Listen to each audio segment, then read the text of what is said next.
क्योंकि मैं तो क्या लिखूंगा, मैं इस बात पर बड़ा प्रसन्न हूं कि मुझे इस परिसर में अलग अलग धर्म, अलग अलग जाति के लोग दिखाई दे रहे हैं और इतने हजारों हजार लोग आज यहां आए हैं। कल इससे भी अधिक लोग आएंगे मैं आशा करता हूं। लेकिन मैं जो आपसे कहना चाह रहा हूं वो ये कि राम केवल एक जाति के, एक धर्म के नहीं है, वो मनुष्यता के। अब चर्चा चल रही है देश में,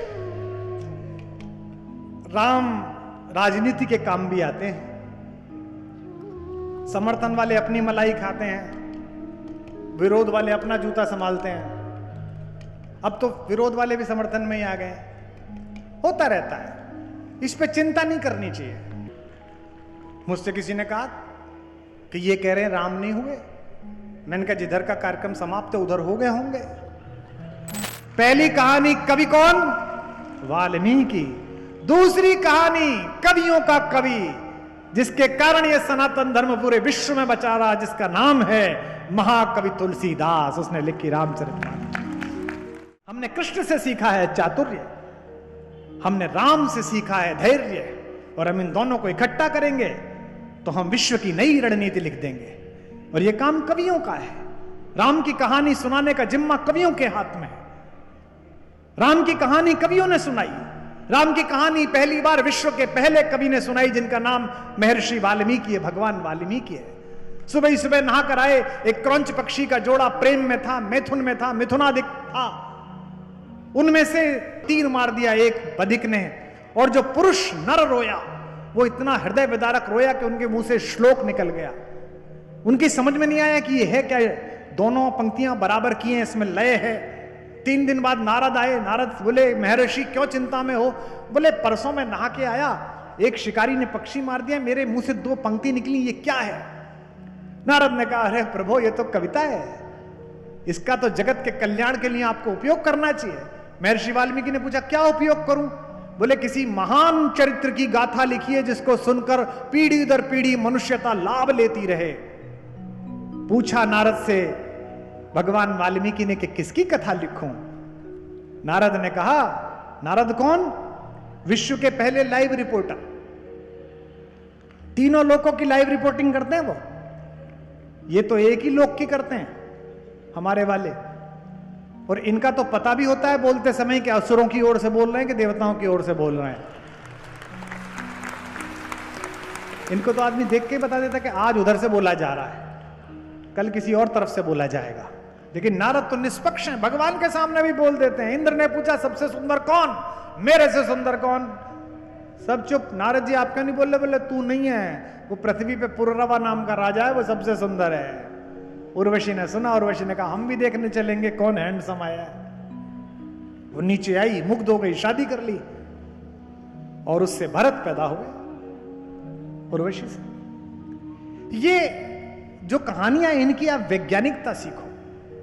तो भगवान ने, महर्षि वाल्मीकि ने पूछा कि किस पर लिखूं? नारद ने कहा दशरथ के घर में एक पुत्र है जो साक्षात धर्म ही शरीर लेकर आ गया है। इक्ष्वाकु वंश प्रभवो रामो नामः जनः श्रुतः। और वो क्या है? रामो विग्रहवान धर्म। जैसे धर्म ने ही शरीर धारण कर लिया है, तुम उसकी कहानी लिखो। पहली कहानी किस कवि ने लिखी? पहले कवि ने, जिसका नाम था वाल्मीकि। मुझसे लोग कहते हैं आप क्यों बोल रहे हो? मैं कहता हूं हमारा पेटेंट है इस कहानी पर, आज तक कवियों ने ये लिखी है। ठीक कवि बता रहा हूं तो हाथ खोल के जयपुर वालों मेरा पेटेंट फाइनल करना। पहली कहानी कवि कौन? वाल्मीकि। दूसरी कहानी कवियों का कवि, जिसके कारण यह सनातन धर्म पूरे विश्व में बचा रहा, जिसका नाम है महाकवि तुलसीदास। उसने लिखी रामचरितमानस। लिखी महाकवि केशवदास ने जो कवि थे, लिखी महाकवि कम्मन ने दक्षिण में जो कवि थे, तिरुवल्लुर ने जो कवि थे, राधे श्याम जी बरेली के। कोई रामलीला नहीं होती उनके बिना। ये रामलीला होगी तो भी राधे श्याम जी पर होगी। नाक कटा नकटी हो आई, चेहरा लहू लुहान हुआ, कह दे बहना सुपन का कैसे तेरा ये हाल हुआ। हे राम तुम्हारे कहने पर मैं पंपापुर को जाता हूं, बाली के बेटे अंगद को मैं कान पकड़ कर लाता हूं। ये सारी कहानी राधे श्याम रामायण से सुनाई जाती है। न केवल यहां बल्कि नेपाल में, श्रीलंका में, अनेक देशों में। मैं थाईलैंड गया, वहां भी हो रही थी रामलीला, राधे श्याम रामायण से होती है। फिजी में गया, सूरीनाम गया, वहां भी यही होता है। फिर लिखी किसने? मैथिली शरण गुप्त ने। तो जब कवियों का ही ये काम है और मैं उनके कबीले का हूं, तो मेरी जिम्मेदारी तो बनती है कि मैं उससे थोड़ा बाँच दूं, थोड़ा क्या, क्योंकि मैं नहीं, तुम जो बैठे हो, अगर तुम भी राम पर लिखना शुरू कर दोगे तो कवि हो जाओगे। मैथिली शरण गुप्त ने स्वयं कहा है, सिद्ध कर देना, राम तुम्हारा चरित्र स्वयं ही काव्य है, कोई कवि बन जाए सहज संभाव्य है। इसीलिए मैं कहता हूं यह जो चरित्र है यह इतना पावन है। मुझसे लोग कहते थे शुरू में, जब मैंने 5 वर्ष पहले बोलना शुरू किया, यार क्यों सुनने आएंगे लोग, इसमें क्या नया है? इसमें अमृत तत्व है। यह शापों से मुक्ति की कथा है। रावण को शाप मिला है वैष्णवी से। आकाश मार्ग से जाते हुए रावण ने एक तपस्या करते हुए एक स्त्री के हरण का प्रयास किया, उसके बाल पकड़ के खींचे। उसने आकाश में जाते हुए कहा कि अपनी इच्छा के विरुद्ध जिस दिन तू किसी सदवा को, किसी सती को छुएगा, तेरा सिर 100 खंडों में विभक्त हो जाएगा। यह शाप की कथा है। रावण को अपने शाप से मुक्ति मिली। आखेट करने के लिए शिकार करने गए दशरथ ने अपने माता पिता को तीर्थ यात्रा पर ले जा रहे श्रवण कुमार के लोटे को जल में डुबोने को मृग की आवाज समझकर तीर चलाया और मरते हुए श्रवण कुमार के माता पिता ने कहा, जिस तरह अपने पुत्र के शोक में हम प्राण छोड़ रहे हैं, तू भी अपने पुत्र के शोक में प्राण छोड़ेगा। यह दशरथ के शाप की मुक्ति कथा है। श्री हरि विष्णु को नारद ने शाप दिया कि काम मोहित होने में, स्त्री के वियोग में मैं अगर थोड़ा सा रो पड़ा तो आप मेरी मजाक उड़ा रहे हैं, आपको भी स्त्री से दूर रहना पड़ेगा, अपनी पत्नी से। ये उनके शाप की मुक्ति की कथा है। तो जयपुर वालों, जब इतने सारे लोगों को इस कहानी के माध्यम से एक शाप से मुक्ति मिल गई, तो तुमको और मुझको भी तो मुक्ति मिल ही सकती है अंदर के शापों से। और तुम भैया अपनी देखो, मेरे को तो मिल गई। मैं जब भी टीवी देखता हूं तो मैं ही लगता हूं कि इस शाप से अपने को तो मिल गई। तो ये शापों से मुक्ति की कथा है, इसीलिए ये चरित्र सरिस है, मन भावन है। इसे कितनी भी बार सुनो, ये कभी पूरा नहीं होगा। गाओ मेरे साथ कि सीता राम चरित अति पावन, सीता राम चरित अति पावन, मधुर सरस अरु अति मन भावन, सीता राम चरित अति पावन, मधुर सरस अरु अति मन भावन, पुनि पुनि कितने सुने सुनाए, पुनि कितने सुने सुनाए, की प्यास बुझत न बुझाए, पुनि पुनि कितने सुने सुनाए, की प्यास बुझत न बुझाए, मंगल भवन या मंगल हारी, मंगल भवन या मंगल हारी,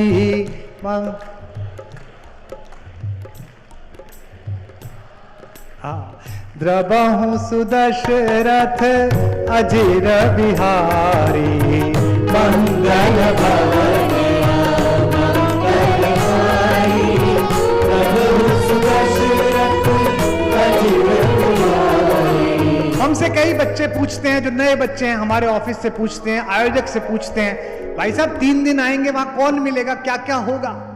तो मैं कहता हूं कि चले भर आओ, यहां माता सीता के रघुनाथ मिलेंगे, यहां हनुमान के भगवान मिलेंगे, यहां लक्ष्मण के भाई मिलेंगे, यहां केवट के रघुनंदन मिलेंगे, यहां शबरी का राम मिलेगा। बस एक बार आ जाओ इस परिसर में। सीता के रघुनाथ लखन के भैया सुख के धाम मिलेंगे, सीता के रघुनाथ लखन के भैया सुख के धाम मिलेंगे, हनुमान के हरि जगत के प्रातः आठों याम मिलेंगे हनुमान के, हरि भगत के प्रातः आठों याम मिलेंगे। राम भाद्र शबूरी के केवट के रघुनंदन मिल जाएंगे। राम भाद्र शबूरी के केवट के रघुनंदन मिल जाएंगे। आ जाओ सब, आ जाओ सब, चले आओ इस जगह सभी को, अपने अपने राम मिलेंगे। चले आओ इस जगह सभी को, अपने अपने राम मिलेंगे। तुझको तेरे राम मिलेंगे, मुझको मेरे राम मिलेंगे। तुझको तेरे राम मिलेंगे, मुझको मेरे राम मिलेंगे। अपने अपने राम मिलेंगे, अपने अपने राम मिलेंगे। अपने जवान बच्चों राम मिलेंगे, अपने अपने राम मिलेंगे। राम मिलेंगे, राम मिलेंगे, राम मिलेंगे, राम मिलेंगे, राम मिलेंगे, राम मिलेंगे, राम मिलेंगे, राम मिलेंगे, राम मिलेंगे, राम मिलेंगे, राम। श्यावर रामचंद्र भगवान की। यह जो आज का पहला दिन है जहां मैं बोल रहा हूं, क्योंकि मैं तो क्या लिखूंगा, मैं इस बात पर बड़ा प्रसन्न हूं कि मुझे इस परिसर में अलग अलग धर्म, अलग अलग जाति के लोग दिखाई दे रहे हैं और इतने हजारों हजार लोग आज यहां आए हैं। कल इससे भी अधिक लोग आएंगे मैं आशा करता हूं। लेकिन मैं जो आपसे कहना चाह रहा हूं वो ये कि राम केवल एक जाति के, एक धर्म के नहीं है, वो मनुष्यता के। अब चर्चा चल रही है देश में, राम राजनीति के काम भी आते हैं। समर्थन वाले अपनी मलाई खाते हैं, विरोध वाले अपना जूता संभालते हैं। अब तो विरोध वाले भी समर्थन में ही आ गए। होता रहता है, इस पे चिंता नहीं करनी चाहिए। मुझसे किसी ने कहा कि ये कह रहे हैं राम नहीं हुए। मैंने कहा जिधर का कार्यक्रम समाप्त है उधर हो गए होंगे, नहीं दिखे होंगे। कोई नहीं है, राम पर शंका करते लोग करें, इससे क्या फर्क पड़ता है। एक इंद्र थे, इंद्र जानते हो, राजा। उनका एक लड़का था जयंत। राजाओं के लड़के अभद्र होते ही हैं, जयपुर में भी देखे होंगे आपने। राजाओं के बच्चे ऐसे होते हैं। अक्सर देखो आप चौराहे पर वो ट्रैफिक पुलिस से झगड़ा करते रहते हैं। तू जानता नहीं मेरा बाप कौन है। पुलिस वाला कहता भाई तू कंफर्म कर, मेरा क्या मतलब। वो पिता के बल पे ही है। जयंत थे, उन्होंने कहा कि पिताजी क्या कर रहे हो। तो पिताजी पूजा कर रहे थे, राम रामेति रामेति। लिखा ये किसकी पूजा कर रहे हो। बोले भगवान की। बोले भगवान, ये बाबा ब्रह्मा, ये चाचा जी विष्णु, ये ताऊ जी शंकर, सब यही है, फिर भगवान कौन आ गया। अरे बोले नहीं, वो राम। राम कहाँ है। बोले पृथ्वी पे गए हुए डेपुटेशन पे। तो उसने कहा कहाँ है। तो इंद्र बादलों का देवता है। इंद्र ने बादल हटा के दिखाया लड़के को, देख वो भगवान। उस समय चित्रकूट में दोपहर के भोजन के बाद जंगल से लाए हुए सफेद खड़िया, लाल रंग का पत्थर, हरे रंग का पत्थर और वनराजी से इकट्ठे किए हुए पराग कणों से माता सीता के पैरों में महावर लगा रहे थे। अस्थाई टैटू। ये कौन कर सकता है। ये प्रेम में डूबा हुआ पति कर सकता है। मेरी बेटियां बहुत हंसती हैं। मेरी श्रीमती जी तैयार होते समय वो एक चीज ले आती हैं जो आंख में यहां लगती है। बोले इसे लगाओ, तो फिर मैं लगाता हूं, क्योंकि मेरी कला थोड़ी बहुत ठीक है। तो एक दिन मेरी बेटी ने कहा कि आपका फोटो खींच के आपका कोई फैन देख ले। मैंने कहा वो मेरा देखेगा, मैं उसे अपने भगवान का दिखा दूंगा कि यही लगा रहे हैं, मैं क्या करूं इसमें। राम लगे हुए थे सेवा में। और वो जयंत ने देखा, बोले ये पिताजी ये भगवान है जिसकी आप पूजा कर रहे हो? बोले हाँ। अरे बोले आपको भ्रम हो गया है, तो आदमी है। अरे बोले भैया भगवान है, लीला कर। लेकिन इंद्र के लड़के अक्सर नहीं मानते, ये भी समस्या होती है, इंद्रों के लड़कों की बड़ी समस्या है। तो उसने कहा अच्छा ये भगवान है, मैं भी देख के आता हूं। उसने कौवे का रूप धारण करा और पृथ्वी पर पहुंचा। भगवान माता सीता के पैरों में महावर लगा रहे थे, धनुष पास नहीं था, वो कुटिया में रखा था। क्यों? अगली पंक्ति कहूं जो समझ जाए, केवल वो आशीर्वाद दें अपनी ध्वनियों का। क्यों नहीं था धनुष पास? जो व्यक्ति प्रेम के क्षणों में अपनी शक्ति लेकर जाता है, प्रेम उसके सामने समर्पण नहीं करता है। यह प्रेम का क्षण है। इसलिए भगवान का वह शारंग, वह पिनाक, जिसकी एक टंकार से राक्षस दल में खलबली मच जाती है, खरदूषण जैसे राक्षस बेहोश हो जाते हैं, वो पिनाक अंदर रखा हुआ है, वह सारंग अंदर रखा हुआ है और भगवान सरकंडे से लगा रहे। वो आया जयंत, इंद्र का लड़का।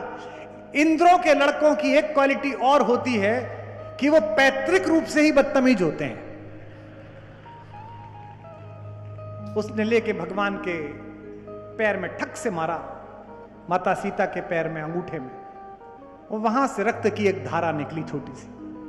आप कितने भी सभ्य हो, सुशील हो, स्टैच्यू सर्कल पे खा रहे हो आइसक्रीम, MI रोड पे घूम रहे हो, कोई शोहदा आपकी श्रीमती जी को, आपकी बहन को कंधा मार के निकल जाए, तो आपके अंदर का राजपूताना जाग जाता है। आप तुरंत उसका गिरेबान पकड़ लेते हो कि संभल के नहीं चलता है। वे तो स्वयं श्रीहरि थे। उन्होंने कहा ये क्या मूर्खता है कि आए और चौंच मार के चले गए, रक्त निकाल दिया। तो भगवान पर कुछ था नहीं, भगवान ने एक सरकंडा उठाकर उसके पीछे फेंका, लेकिन राम का फेंका हुआ। आहा, अगर राम के वंशजों की इस पीढ़ी में इतना नीचे आकर हमारे नीरज का फेंका हुआ इतना दूर जा सकता है, तो उस सूर्य का फेंका हुआ कितना दूर जा।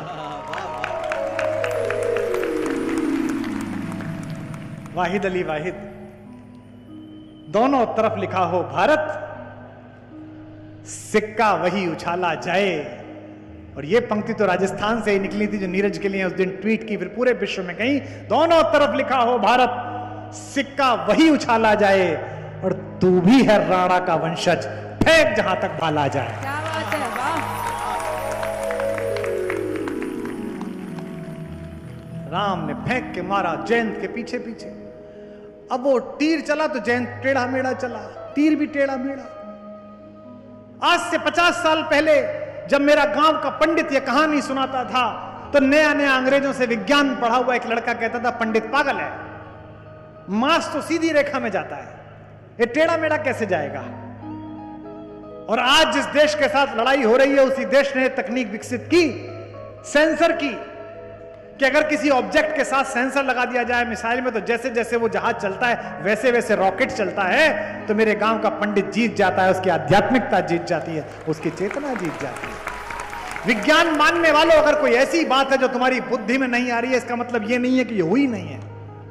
200 साल पहले जब पंडित कहता था आकाशवाणी हुई स्वर्ग से, जैसे ही शैव्या से कपड़ा मांगा हरिश्चंद्र ने कि कपड़ा तो देना पड़ेगा, अपने ही बच्चे के शव के ऊपर चढ़ाने के लिए अपनी ही पत्नी शैव्या से देश के सबसे बड़े राजा हरिश्चंद्र ने कहा कि कपड़ा दे, मेरा मालिक कहकर गया है कि बिना लगान के शब्द मत करने देना। और बेचारी शैव्या ने अपनी साड़ी का एक पल्लू फाड़ा तो आकाशवाणी हुई, साधु साधु हरिश्चंद्र तुम अद्भुत हो। तो विज्ञान का विद्यार्थी बोला पंडित पागल हो गया है, जब कोई दिख नहीं रहा, सामने है नहीं, तो आवाज कहां से आ रही है? आवाज 1 कोस 2 कोस ये कहां से आ रही है? लेकिन आज से 50 60 70 साल पहले बुजुर्ग बैठे हुए हैं, बुश के रेडियो की गुंडी घुमाते समय जब रात को 9 बजे आवाज आई, यह आकाशवाणी है, अब आप देवकी नंदन पांडे से समाचार सुनिए, तो मेरे गांव के पंडित की आध्यात्मिक चेतना विजयी नहीं हो गई, उज्जैनी हो गई। मैं विज्ञान का तिरस्कार नहीं कर रहा, पर अगर तुमको नहीं दिखता इसका मतलब यह नहीं है कि है नहीं। कई नक्षत्र मुझे नहीं दिखते, ऊपर उठा के देखो तो एक भी तारा नहीं दिख रहा पॉल्यूशन में। इसका मतलब ये थोड़ी है कि सप्तऋषि नहीं है, इसका मतलब ये थोड़ी है कि शुक्र नहीं है, हैं, तुम्हें नहीं दिख रहे। आज से 100 साल पहले मेरे गांव का पंडित कहता था कि भगवान ने नाभि में तीर मारा, रावण गिरा और क्षितिज पर देवता प्रकट हुए, और सबने कहा साधु साधु, राम स्वयं दशरथ प्रकट हुए। तो विज्ञान नया नया पढ़ने वाला अंग्रेजों से पढ़ा हुआ लड़का बोला पंडित बावला हो गया है, अबे आकाश में कोई कैसे प्रकट हो सकता है। आज जब माउंट आबू में, नैनीताल में, शिमला में प्रपोज करने के लिए गए हुए नए जोड़े लेजर के माध्यम से आकाश में लड़की का चित्र बनवा के कहते हैं विल यू मैरी मी शालू, हैं? तो मेरे गांव के पंडित की आध्यात्मिक चेतना जीत जाती है। अगर तुम्हें नहीं दिखता तो इसका मतलब यह नहीं है। तो पीछे पीछे जयंत के चला, मिसाइल के पीछे पीछे। अच्छा एक बात और, इस पर भी तुम हंसोगे, इंद्रों के लड़के संकट में फंस जाएं तो सबसे पहले किसके पास पहुंचते हैं? बाप के। वो भी बाप के पास पहुंचा। इंद्र को खबर लगी, बोले क्या? बोले राम जी की पत्नी के पैर में चोंच मार के भागा है आपका लौंडा। हमारे ऐसी बोलते हैं मेरठ में, आपके यहां छोरा बोलते हैं। बोले आपका छोरा चोंच मार के भागा है, क्या करना है? इंद्र ने कहा दरवाजे बंद कर लो, हम नहीं जानते कौन है। वो बाहर आके बोला पापा। बोले कौन? बोले आप। बोले हम नहीं है। बोले क्यों? बोले ये क्या करके आया? बोले वो जिसको आपने बताया था भगवान है, उसकी पत्नी के पैर में चोंच मार के। पहली बार राम पर शंका नहीं है, होती रही है, इसलिए डरा मत करो, चिंतित मत हुआ करो, विचलित मत हुआ करो। मेरा ईमान, मेरी आस्था इतनी कमजोर नहीं है कि किसी के एक लेख लिख देने से, एक फिल्म मूर्खतापूर्ण बना देने से, चमड़े के कपड़े पहनाने देने से और बगीचा बना देने से खंडित हो जाए। ये वो कहानी है जिस पर शक, हूण, कुषाण, यमन, चंगेज, पठान, तुर्क, तातार, मंगोल, डच, फ्रांसीसी, पुर्तगाली हजारों ने आक्रमण किया, उसके बाद भी जिंदा रहे।